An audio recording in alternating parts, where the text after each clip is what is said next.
Hello, welcome to another edition of the Pace Report. I'm Brian Pace reporting live here at the Blue Note here in New York City. Trumpeter, educator, and friend of jazz Jon Faddis tonight is performing live here at the Blue Note.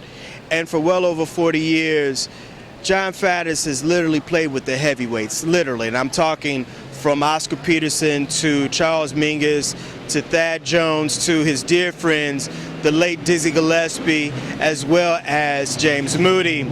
Tonight we're going to sit down and talk about his career.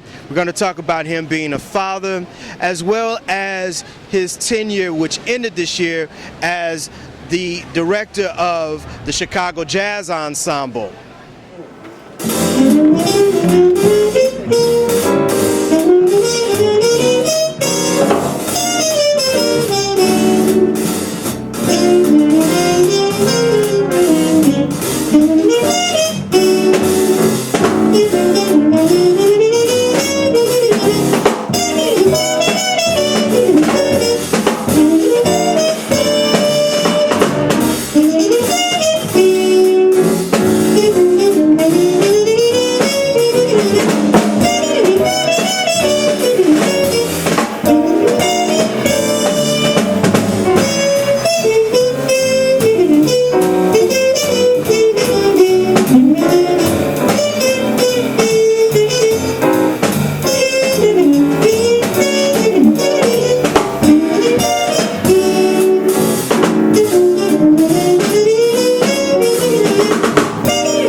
This week you're playing with your quartet, and you are bringing a plethora of the next generation of trumpet players who are really doing their thing. Mike Rodriguez, Sean Jones, Terrell Stafford. What brought this on this week?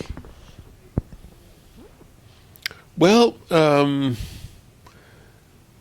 Blue Note wanted me to do something special, and I'd been doing a program a few times called The Triumph of the Trumpets. We did it first at Tanglewood with Sean Jones and Wallace Roney, who was someone I called to do this gig one night, but he was out of the country, so he didn't call me until everything was set. And then we did it down in Brazil with Terrell and Claudio Roditi. And it's something, I've done things like that called Trumpet Summit over in Europe with Benny Bailey, with Wynton, with Terrell, with Roy Hargrove, Nicholas Payton. And it's fun when you are playing with your peers. And I think one of the things that people often misunderstand is we're having fun. And we can appreciate what each other's strengths are and what's great about each other, rather than seeing it as only a competition. And there is a little bit of the competitive streak in all of us, but it's much more than that. And I like doing it. Sean is here every night except tonight. Terrell, I've known them both. I met Sean when he was young puppy. I met Terrell when he was young puppy. I used to yell at Terrell when he was in my trumpet section in Bobby Watson's big band. Bobby Watson hired me to play lead trumpet, and I would yell at Terrell, yell at Terrell, yell at Terrell. Finally, well, what do you want me to do? And I told him, well, show up. We were playing at the Village Vanguard. I said, be here tomorrow night, 7 o'clock. or 6 o'clock, and I'll take you through the book and I'll show you what to do. And I did, and he got it like that. He's that fine of a musician. And when you're phrasing, okay, I said, why do you phrase it like this? Why? What would happen if you did it this way? And then he'd do that. Hey, yeah, I see what you mean.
You think with the trumpet players that you're presenting this week, Terrell and Sean, and these guys are bringing a whole nother element to just not only trumpet music, but to their style as well as jazz music?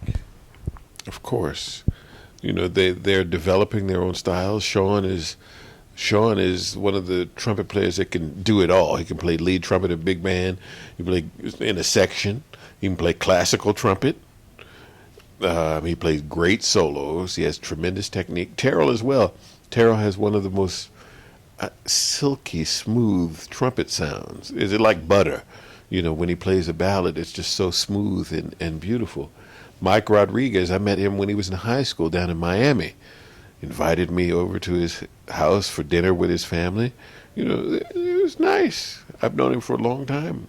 And one of the things I told him in high school that he really took to heart, I said, get together with your brother and work on your changes, work on playing through changes. And he did. He plays great now. We also have not just the younger cats, but we got a couple of older cats coming in of my generation. Brian Lynch is of my generation. Claudio Roditi is just a little bit older than me, and Lou Soloff is about 10 years older than I. Lou's a bad boy. He would say, don't call me boy. He is, and like Sean, he's one of the trumpet players that can do it all. He can play lead trumpet. He can play in a section. He can play great solos.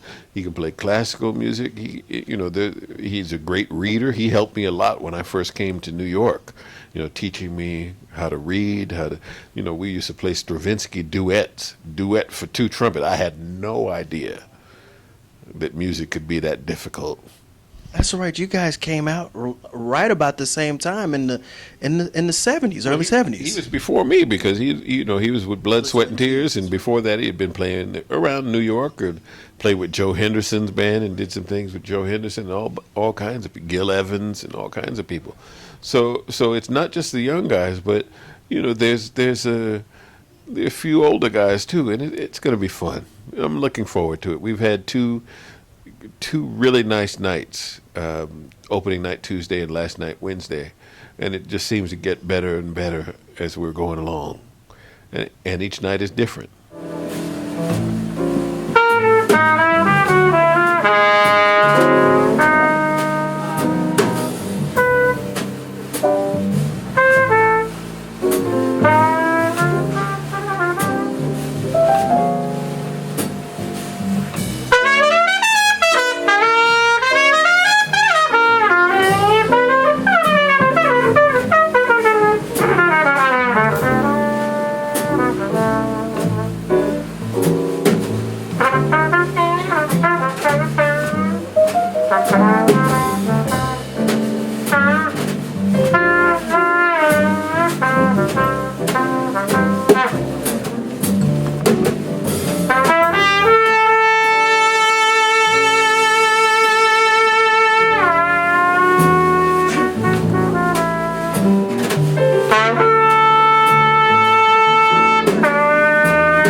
Congratulations on your first child. You've taken some time off, well needed time. What's it like? I mean, this is a new part of your life right now. Well, I tell you, words cannot convey the feelings and emotions that you go through. People tell you all, they give you all kinds of advice, but the words don't mean anything. Your life is gonna change. Okay, but you don't realize it until you're in the middle of changing a diaper at 2 in the morning after you just woke up after 2 hours sleep, and then 4 in the morning, and then 6 in the morning. You don't realize, but it's really a joy and a blessing, and my wife and I are very grateful to the Creator, and also to the doctors who helped bring him into the world 2 months early at Weill Cornell.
We lost a very, very dear friend of jazz, James Moody, who was a very good friend of yours and a very dear mentor to you. And I remember the story you told me a couple of years ago about the first time you met him when he came to, was it Oakland or San Francisco?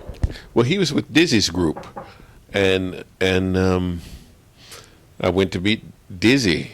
I had met Dizzy at the Monterey Jazz Festival, and I took my trumpet to the club in San Francisco, the Jazz Workshop.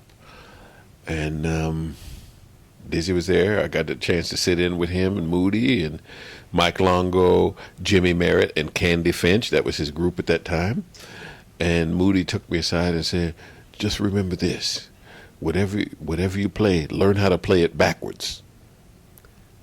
And I said, what? What's he talking about?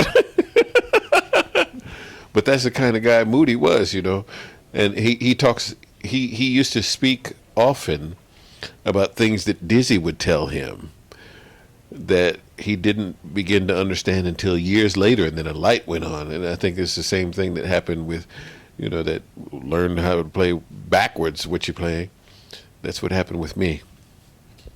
But he was a dear close friend. He and his wife Linda, they actually married my wife and I in a Baha'i ceremony out in Berkeley, California. It was a beautiful ceremony. And I miss Moody. Another dear friend just passed, Frank Foster, who, it was like, they were both like big brothers to me. When I came to town, I was 18 years old, so a lot of the older musicians took me under their wing, and watch out for this, watch out for that, which is one of the things I try to do now with young students. When I set up the piece, I told the world that you literally played with the heavyweights. I mean, schooling was playing with Mingus, dealing with Norman Granz, dealing with Oscar Peterson, dealing with Thad Jones. You are an educator now. What is it like being on? Don't forget Dizzy. Don't forget Clark. Snooky Young, Benny Carter, Duke Ellington. I played with Basie. Yeah. What's it like now being on the academic side of the music and training the next generation of just composers, of musicians, or even behind the scenes managers? What's it like? Well, I don't know if I deal with a lot of managers. I deal with they've had some. I've had some students that want to go into the business aspect, and my wife is an attorney, so she'll recommend books to them, and study this. We spoke about copyright law and things like that. But one of the things that I want to do is to make sure that one, my students have a healthy understanding and appreciation for those that have come before them. I think that's the first thing. A lot of young students are immersed only in what they think is hip now. So in my opinion, if someone's going to get a degree in jazz, how can they not know what Louis Armstrong sounds like? They might know what he sounds like when they hear him singing, but they might not know the difference between a Louis Armstrong and a Roy Eldridge or a Jabbo Smith or a Bix Beiderbecke even. They don't know. So I think it's my duty to make them know and to teach them, what Louis Armstrong sounded like, what was his life like, what made him different from Bix Beiderbecke or Roy Eldridge or Jabbo Smith, and then bring them on up to date. So I make them do oral reports on Louis Armstrong. I make them, what was going on socially at that time. When in 1928, 27, 28, he's doing hot fives and hot sevens. Next year, boom, stock market crash. Uh-oh. And then 1930, Louis is back on the scene, recording Stardust and, doing some great recordings. I just think that besides a knowledge of the music and an appreciation of those that have come before them, I also want them to be able to play in those styles. So I may give a guitar player a Louis Armstrong solo to learn. You should learn this. They should know Louis Armstrong. I might give a piano player some James P. Johnson to learn, or some Fats Waller. I might give a trumpet player some Lester Young to learn. Rather than just letting them decide what they want to do. And I think they come out at the other side of the tunnel a better musician and a better person for it. That'll do it again for another edition of the Pace Report. I'm Brian Pace, reporting live here at the Blue Note here in New York City. I'd like to personally thank John Faddis for his time, as well as the staff and management here at the Blue Note. As always, please visit my website, www.thepacereport.com, for my weekly column as well as my past segments. Until next time, remember, if it's in the groove, it'll make you move. Until next time, peace.